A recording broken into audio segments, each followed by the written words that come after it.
आइए दोस्तों शुरू करते हैं बीटीसी फोर्थ सेमेस्टर। और बीटीसी फोर्थ सेमेस्टर में आज का हमारा विषय होगा सामाजिक अध्ययन।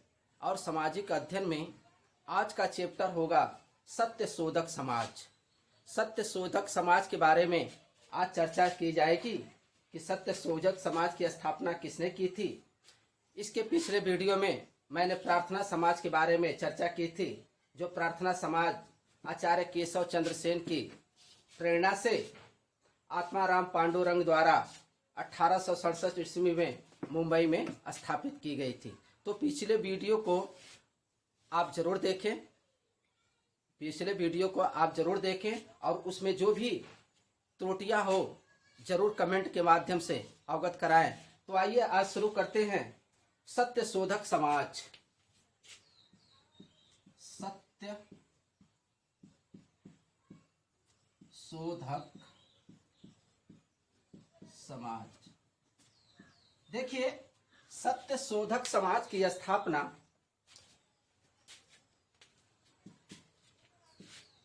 महात्मा ज्योतिबा राव फूले ने किया था। सत्य शोधक समाज की स्थापना ज्योतिबा राव फूले ने किया था। और ये कब किया था? 1873 ईस्वी में। 1873 ईस्वी में सत्य शोधक समाज की स्थापना हुई थी। सत्य शोधक समाज की स्थापना के बारे में ज्योतिबा राव फूले जी कहते हैं, विद्या बिना मति गई, विद्या बिना मति गई, मति बिना नीति गई, मति बिना नीति गई, नीति बिना गति गई, नीति बिना गति गई, गति बिना वित्त गया, गति बिना वित्त गया, और वित्त बिना सूद गए, वित्त बिना सूद गए। इतने अनर्थ एक अविद्या ने किया, इतने अनर्थ एक अविद्या ने किया। कितनी कैसी विडंबना रही होगी। 19वीं सदी के दशक की बात है। 19वीं सदी में कैसी हमारे देश की विडंबना रही होगी। तो आइए इसी के बारे में आज चर्चा होगी।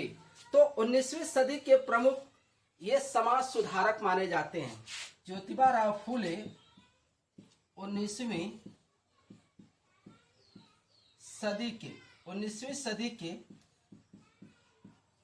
समाज सुधारक ये माने जाते हैं। कौन? ज्योतिबा राव फूले जी।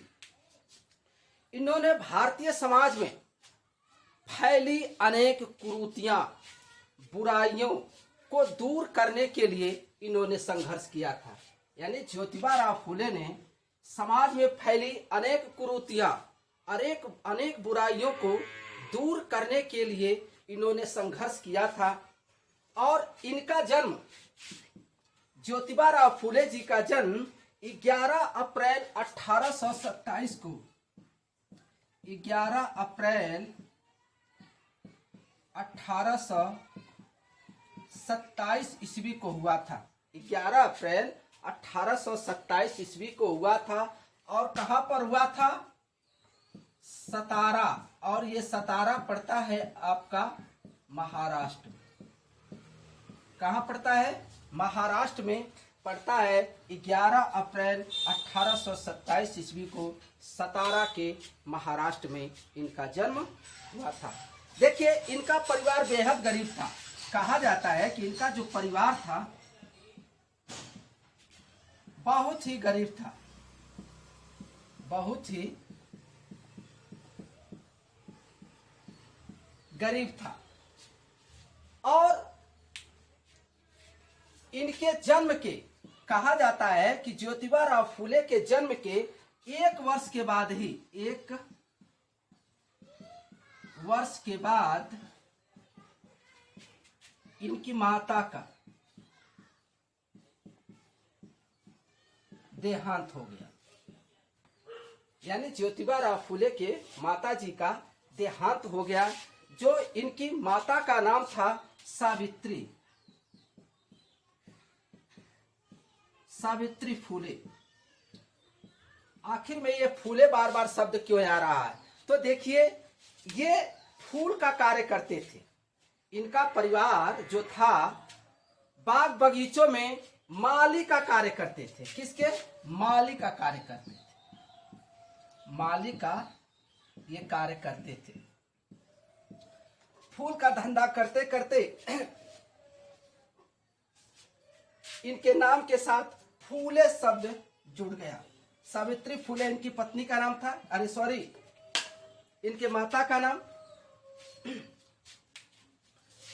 आगे शुरू करते हैं। आइए आगे ज्योतिबा फूले जी के बारे में ही एक चीज और आता है ज्योतिबा फूले जी का, कि 7 वर्ष के जब ये थे, 7 वर्ष के थे तो इनके पिताजी इनको स्कूल भेजे। और जब ये स्कूल गए तो वहां पर इन्होंने क्या देखा? जातिगत भेदभाव, यानी जातिगत भेदभाव इनके साथ किया जाता रहा। और जातिगत भेदभाव का इनको बहुत बड़ा सामना करना पड़ा था। जातिगत भेदभाव का बहुत बड़ा सामना करना पड़ा था और इन्होंने स्कूल छोड़ दिया था। स्कूल इन्होंने छोड़ दिया था। कौन? ज्योतिबा फूले जी ने स्कूल छोड़ दिया था। एक चीज और भी थोड़ा चर्चा करना चाहेंगे। देखिए, ज्योतिबा फूले जी के पिताजी का नाम गोविंद राव था। गोविंद राव, ज्योतिबा फूले जी के पिताजी का नाम गोविंद राव था, जबकि माता का नाम चिमनाबाई। माता का नाम चिमनाबाई था। माता का नाम चिमनाबाई था। और एक चीज दोस्तों, ये चीज ध्यान रखिएगा, जो सावित्री फूले थी, सावित्री फूले,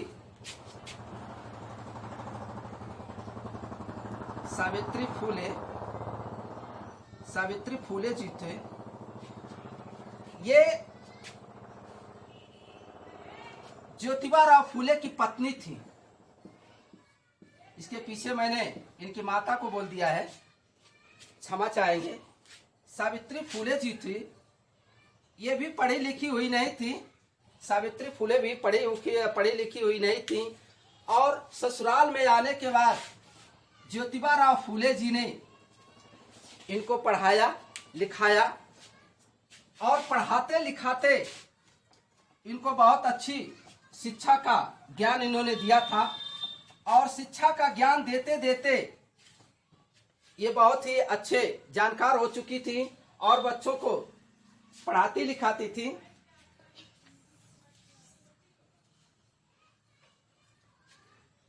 और यही सावित्री फूले, महात्मा ज्योतिबा फूले की पत्नी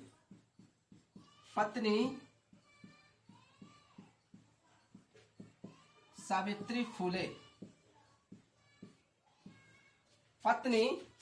फूले प्रथम प्रशिक्षित महिला शिक्षिका बनी। यानी भारत की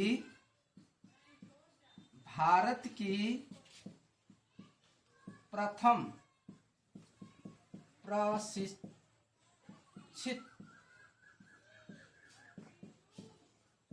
महिला बनी थी। ये भारत की प्रथम प्रशिक्षित शिक्षिका महिला बनी थी। प्रशिक्षित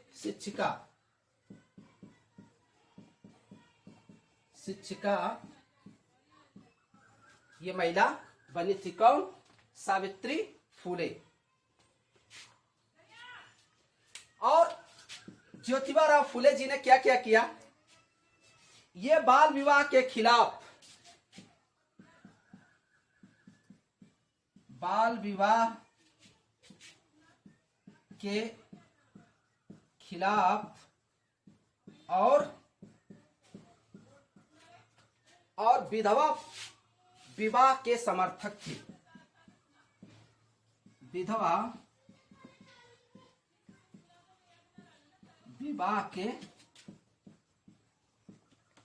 समर्थक थे। ज्योतिबा जी फूले कहते थे कि बाल विवाह नहीं होना चाहिए और विधवा विवाह होना चाहिए, विधवा विवाह होना चाहिए। आगे शुरू करते हैं। इस चीज को आप जरूर नोट करते रहें, जैसे जैसे बता रहा हूं वैसे वैसे आप नोट करते चले। 1848 ईस्वी में 1848 ईस्वी में ज्योतिबा राव फूले जी के सहयोग से एक विद्यालय खोला गया। एक विद्यालय खोला गया। ज्योतिबा राव फूले जी के सहयोग से एक विद्यालय खोला गया जो प्रथम बालिका विद्यालय कहलाया। जो प्रथम बालिका विद्यालय कहलाया। और यह विद्यालय कहाँ खोला गया? यह विद्यालय खोला गया महाराष्ट्र में। महाराष्ट्र के किस क्षेत्र में? पुणे में। पुणे में यह विद्यालय खोला गया था। और इस विद्यालय को खोलने में ज्योतिबा राव फूले जी का और सावित्री फूले जी का, दोनों लोगों का बहुत बड़ा सहयोग था। सावित्री फूले और ज्योतिबा राव फूले जी का दोनों यानी पति पत्नी का, दोनों लोगों का अटूट संबंध था इस विद्यालय से। और इन दोनों लोगों ने बहुत ही संघर्ष किया हुआ था। एक चीज और बताना चाहेंगे आगे।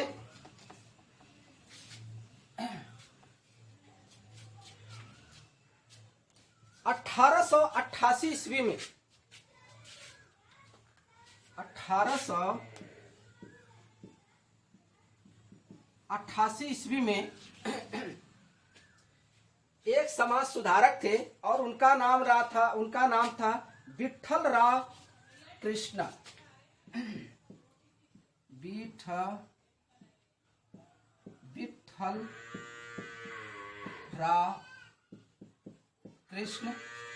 विठल राव कृष्ण जी वांदेकर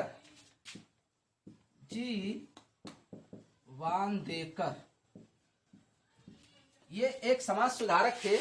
और इन्होंने मुंबई में एक सभा आयोजित की थी। सभा कहाँ आयोजित की थी? मुंबई में।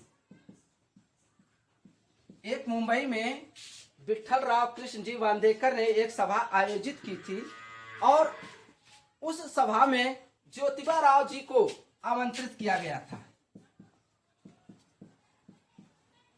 ज्योतिबा राव जी को आमंत्रित किया गया था और आमंत्रित करने के बाद इन्हें महात्मा की उपाधि दी थी। महात्मा की उपाधि। तो महात्मा की उपाधि किसने दी थी? विठल राव कृष्ण जी वांदेकर ने ज्योतिबा राव फूले जी को महात्मा की उपाधि दी थी। और कहाँ दी थी? ये मुंबई में। और यह सभा कब की थी? 1888 ईस्वी में। ठीक है, आगे चलते हैं। एक चीज और बताना चाहेंगे, आखिर में सत्य शोधक समाज की स्थापना करने की क्यों जरूरत पड़ी ज्योतिबा राव फूले जी को, ये बताना चाहेंगे। तो इसमें यह हम बताना चाहेंगे कि किसी व्यक्ति ने ज्योतिबा राव फूले जी के पिताजी से आकर यह शिकायत की कि ये धर्मों का उल्लंघन कर रहे हैं। आपके पुत्र जो हैं धार्मिक कार्यों में जो भी बात हो रही है उसका उल्लंघन करते हैं, उसका विरोध करते हैं। तो इनको ऐसे करने के लिए आप मना कर दें। तो इनके पिताजी ने ज्योतिबा राव फूले जी से कहा, बेटा देखो ये लोग बड़े लोग हैं और इन लोगों का विरोध न करो, अगर ऐसा करोगे तो कहीं न कहीं हमें दिक्कत आ जाएगी। तो ज्योतिबा राव फूले जी ने कहा कि जब अगर ऐसी बात है तो चलिए ठीक है, हम यहां से घर ही छोड़ देते हैं। तो ज्योतिबा राव फूले जी ने घर छोड़ने का एक निश्चय कर लिया और घर छोड़े जब, तब इन्होंने सत्य शोधक समाज की एक स्थापना की, यानी सत्य के बारे में खोज की। सत्य के बारे में इन्होंने खोज की, आखिर में सत्य क्या है। तो जब इनको ज्योतिबा राव फूले जी ने जब घर छोड़ा तभी सत्य शोधक समाज की स्थापना इन्होंने की थी। आगे ज्योतिबा राव फूले जी ने, आगे चलते हैं, ज्योतिबा राव फूले जी ने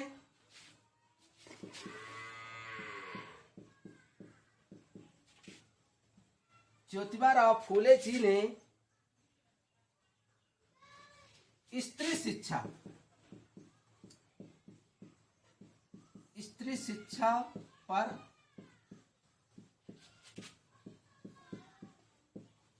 जोर दिया था।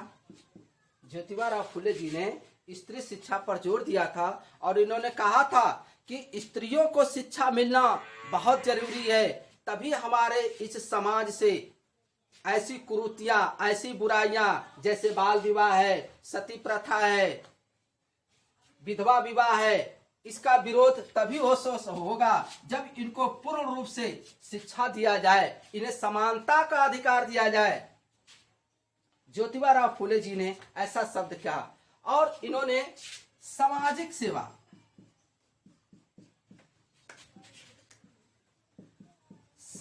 सेवा का भी कार्य किया।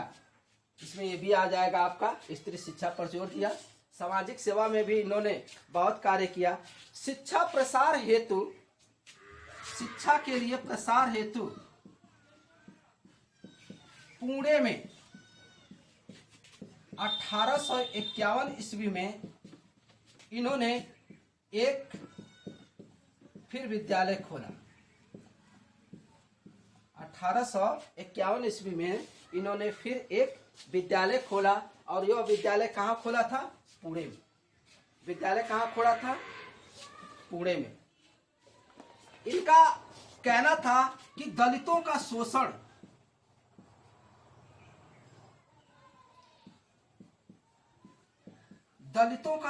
हो रहा है और इस शोषण के लिए इन्होंने पूर्ण रूप से इस शोषण का इन्होंने बहिष्कार किया था और अंकुश लगाने का प्रयास किया था। कौन? ज्योतिबा राव फूले जी ने। इन्होंने एक चीज और कहा कि जो पुरोहित वर्ग है, जो पुरोहित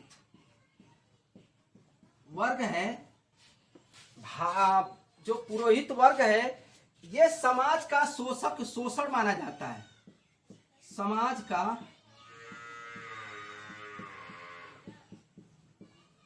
शोषक माना जाता है। समाज का शोषक माना जाता है। कौन कहा? ये ज्योतिबा राव फूले जी ने कहा कि ये जो पुरोहित वर्ग होते हैं ये समाज के शोषक हैं। इन्होंने महाराष्ट्र में एक कार्यक्रम चलाया था, विधवा पुनर्विवाह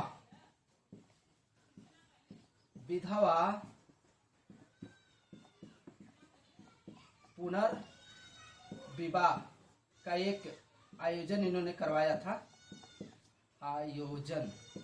इन्होंने एक आयोजन करवाया था। कहाँ पे? महाराष्ट्र में। विधवा पुनर्विवाह का इन्होंने बहुत बड़ा समर्थन किया था।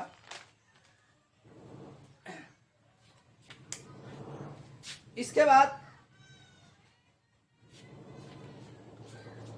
आगे शुरू करते हैं।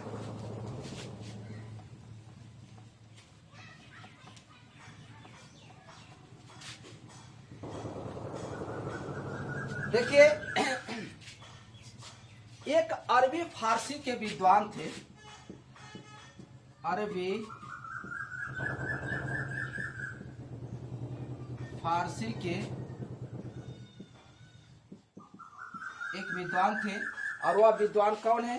वह विद्वान है गफ्फार बेग मुंशी। गफ्फार बेग मुंशी। गफ्फार बेग मुंशी और फादर लिजिट और फादर लिजिट, ये दोनों अरबी फारसी के विद्वान थे। और इन लोगों ने ज्योतिबा राव जी की जो अधूरी शिक्षा थी, अधूरी शिक्षा थी, कौन पूरा करवाया था? गफ्फार बेग मुंशी और फादर लिजिट ने। गफ्फार बेग मुंशी और फादर लिजिट ने ज्योतिबा राव फूले जी की अधूरी शिक्षा का इन लोगों ने पूर्ण करवाया था। और इन लोगों का बहुत बड़ा एक सहयोग माना जाता है कि गफ्फार बेग मुंशी और फादर लिजिट के सहयोग से इन्होंने अपनी अधूरी शिक्षा को पूर्ण किया। और पूर्ण करने के बाद कहा जाता है कि इनकी कुछ प्रमुख पुस्तकें रही।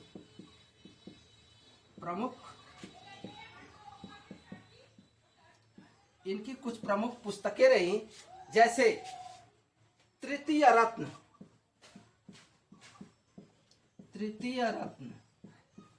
तृतीय रत्न एक इनकी पुस्तक रही। छत्रपति शिवाजी। छत्रपति शिवाजी इनकी पुस्तक है। छत्रपति शिवाजी। ब्राह्मणों का चातुर्य। ब्राह्मणों का चातुर्य, ये इनकी पुस्तक है। ब्राह्मणों का चातुर्य। किसान का कोड़ा। किसान का कोड़ा। किसान का कोड़ा। अछूतों का कैफियत। अछूतों का कैफियत।